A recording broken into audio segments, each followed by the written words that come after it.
नमस्कार, मी पंजाब हवामान अभ्यासक मुक्काम पोस्ट गुगळी धामणगाव तालुका सेलू जिल्हा परभणी मध्ये मुंबई नाशिक या भागामध्ये उत्तर महाराष्ट्राकडे जवळपास 21 जुलै 22 आणि 23 जुलै दरम्यान मुंबईकडे मुसळधार पाऊस पडणार आहे, उत्तर महाराष्ट्राकडे मुसळधार पाऊस पडणार आहे म्हणून हा अंदाज लक्षात द्यायचा.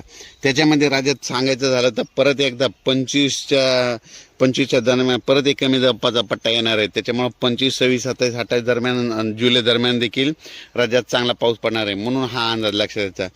पण राज्यात आज 18 जुलैपासूनच पावसाला सुरुवात होणार आहे म्हणून ही अंदाज लक्षात द्यायचा. ज्या ज्या ठिकाणी पाऊस पडत वड्याला नाल्याला पाणी आल्याच्या नंतर पुलाच्या फरशून शेतकऱ्यांनी आपण पूल ओलांडू नये म्हणून ही काळजी सतर्कता घेणे गरजेचे आहे. सांगायचं झालं तर राज्यामध्ये म्हणजे आज 18 जुलैपासून ते 28 जुलै पर्यंत राज्यात जोराचा पाऊस पडणार, ठिकठिकाणी पडणार, दररोज 2-2 दिवस वेगवेगळ्या भागात पडत राहणार आहे म्हणून हा अंदाज लक्षात. सांगायचं झालं तर राज्यामध्ये आता म्हणजे आज 18 जुलैपासून ते 28 जुलैपर्यंत जिल्ह्यावाई घेऊ पूर्व विदर्भामध्ये 6 जिल्ह्यामध्ये 18 ते 28 जुलैपर्यंत चांगला पाऊस पडणार आहे. त्याच्यानंतर पश्चिम विदर्भाचे 5 जिल्ह्यामध्ये म्हणजे आज 18 जुलैपासून ते 28 जुलैपर्यंत जोराचा पाऊस पडणार आहे, दररोज भाग बदलत पडणार म्हणून हा अंदाज लक्षात घ्यायचा. त्याच्यानंतर मराठवाड्यामध्ये देखील हे म्हणजे आजपासूनच बऱ्याच ठिकाणी पावसात होणार आहे.